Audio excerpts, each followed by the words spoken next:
Hey, it's the pregame show, and we are doing the first installment of Herd, like your ears, from the herd, like a group of buffalo. And no better place to start than with my man Tank. How's it going? You all right? Yes, sir. That's a big hand there. Man. Yeah. Like, you good? 10 and a half, yeah. So let's start there, man. How'd you get the name Tank? Oh, I was probably, 8, 9 years old playing Pee Wee football. And our quarterback's coach was our quarterback's dad was our coach, and he took a liking to me right away. I moved from Vacaville and played in Davis.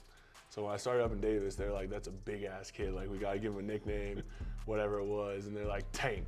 Yeah. Screw it, we're just going to go Tank. And so ever since then, my name is Tank. And slowly throughout the years, everyone in my community just knows me as Tank.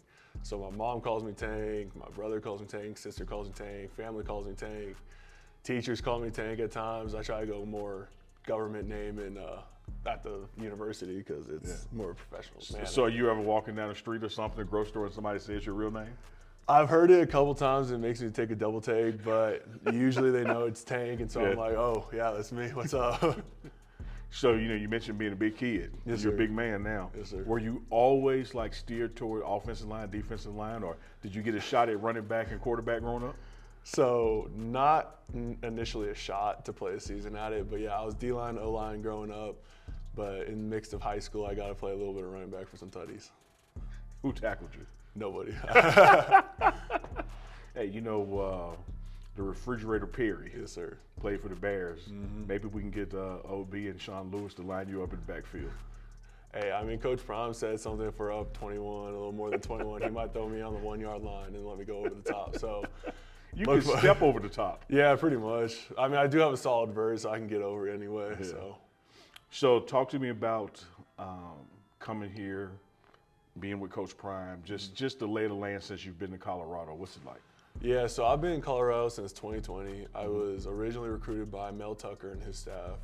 And then I went through a staff change from them to Darrell. And then Darrell had another staff change, but he stayed head coach throughout a couple of years. And then Coach Sanford took over mid-season last year. So I was my third or fourth head coach there. And now Coach Prime, which with Coach Prime, he really brought a whole different winning culture to CU, and I'm really excited to see it. And like, I'm not gonna diss on any of those coaches in previous years because they were great coaches and they had different skill sets. It was just not a good fit for them at the time. Yeah. And so I think Coach Prime coming in with his mentality of win, win, win, win now, and everything we do is to a professional standard to win. It has been such an impact on CU and the community and football all around that you can really see in the guys' play and the community support. We haven't been on campus quite yet with Coach Prime, but when it comes, I can just tell that it's going to be a whole different vibe than what it was in the previous years. And you talk about that impact. You've been here. What has the impact been like for you, not only as a player, but just as a man? Yeah, absolutely. Coach Prime really helps explore your faith. He doesn't really push one faith or the other. He says, believe in what you believe in. And so I really take that to heart because I grew up half Jewish, half Christian, and I'm kind of feeling my way through college, how I want to live further down the road. So I don't cherry pick, but I kind of take parts of certain religions and kind of feel them out and really explore that option. And Coach Prime has really just said, believe in what you want to believe, but believe in that power. Yeah. Because that power is going to get you through the hard times. And I do believe in that. And so having that support system and everything he's put into this program with spiritual beliefs and everything like that has really shown and paved the way for me to be able to explore my religious options or explore who I believe in and what I believe in, just take my own path, and it's really helped me develop as a human, I think. And you touched on hard times, and let's just go from January to now. You were here Yes, sir. before Coach Prime. Yep. And the word on the street was everybody was going to leave. And the words out of his mouth were, if you can't cut it, you're going to leave. You survive that. You go through spring brawl. You go through summer strength and conditioning. You go fall camp. What have those hard times been like for you, and what was it like overcoming them? So definitely the first hard time I kind of came into was not all my friends, but a lot of my friends or old teammates, the family I had beforehand, got moved on. They got moved on to the next team, the next spot they were going to. So it was kind of a hard overturn for me because I had a lot of guys I came in with. I had about 15 left from my recruiting class, and now I'm down to about 6 or 7. So our tight-knit pack of 15 kind of dwindled a little bit, but that was just a step into it, but it really made me like lean on to the guys coming in, which made our bonds even stronger in such a quicker time. And so even with guys like JD, Taj, anyone really, because Taj was hurt in the spring, so I didn't really get to see him that much on the field, but we would work out the practice because he didn't want to miss a beat. So we got on one-on-ones, just get sets in so no one got hurt and he could just recover. But being able to make those bonds with the DNs and O-line guys that came in like Savion, BB, and all those guys really just came closer because we didn't have that much time, and it was just such an abrupt situation that we needed to get our head down and just work, and we knew that, so that's what we did. We just came in and worked every day. Yeah, unbelievable. When you talk about those 7 that are remaining from your recruit class, do you ever find yourself at practice or in team meeting, you make eye contact with one of them, kind of wink at each other? Yeah, my go-to is Caleb Fourier.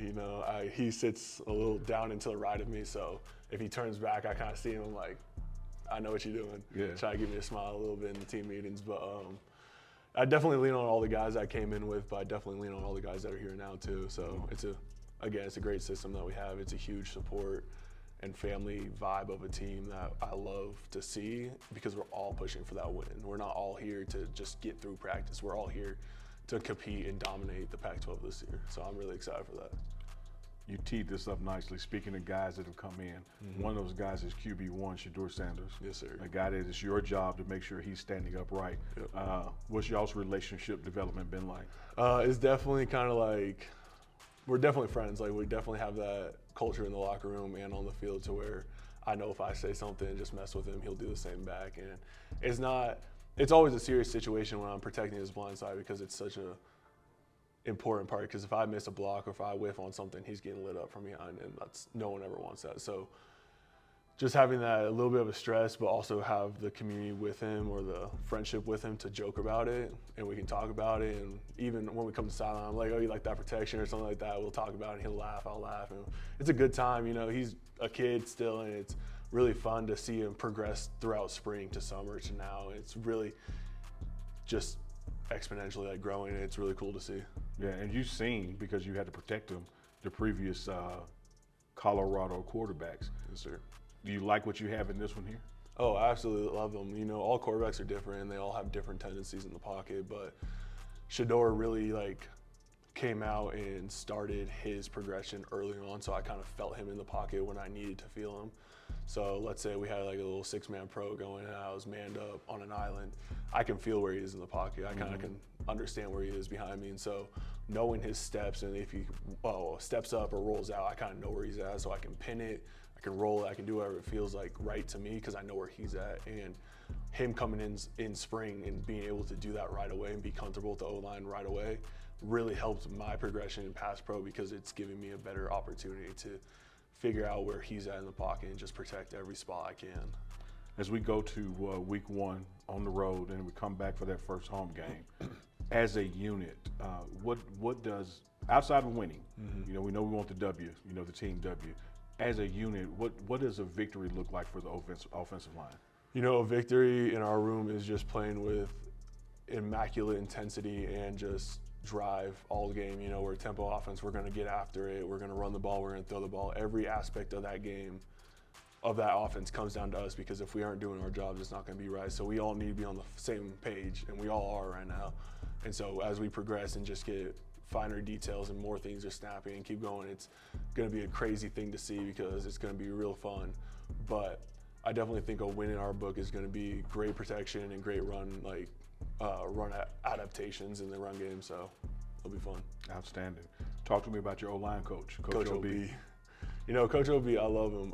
He's a really respectable man. He's a technician, so even if we're going 100% and he sees something wrong with our hands or our feet, he's going to call us out about it.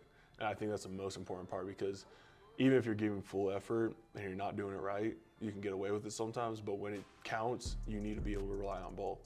And so having him as such a technique mastermind of an O-line guy and spent so many years with so many different offensive schemes and O-line schemes, and he went to O-line masterminds this past year and picked up a lot of things for us. I just really think it's a super, super nice additive to the O-line room because he is such a detailed person. I know you're a team guy. I know you're all about the unit, the O-line. Got to ask an individual thing right here. Reese's Senior Bowl. Yes, sir. They're looking at you. They're saying, this is a guy that's probably going to be here in Mobile, Alabama. What does that mean to you? It means the world. Probably in the previous years, I didn't really think about it like that because I had a rough start to CU, and it was kind of just progressively getting my feet into the ground and figuring out what I need to do to be great. But finally getting a little bit of recognition really feels nice, but it doesn't change who I am. It's not gonna change what I'm gonna do. I'm gonna keep my head down and just work. And so even if scouts show up and say something about it, like good work, bad work, whatever it is, I'm just gonna fix it, move on, get better. I don't care what it is, I'm gonna progress. Like no matter what it is, 2 steps forward, 1 step back one day, that's fine, 3 steps forward the next. I'm always trying to go on that linear path upwards. That was just a perfect finish. Yeah.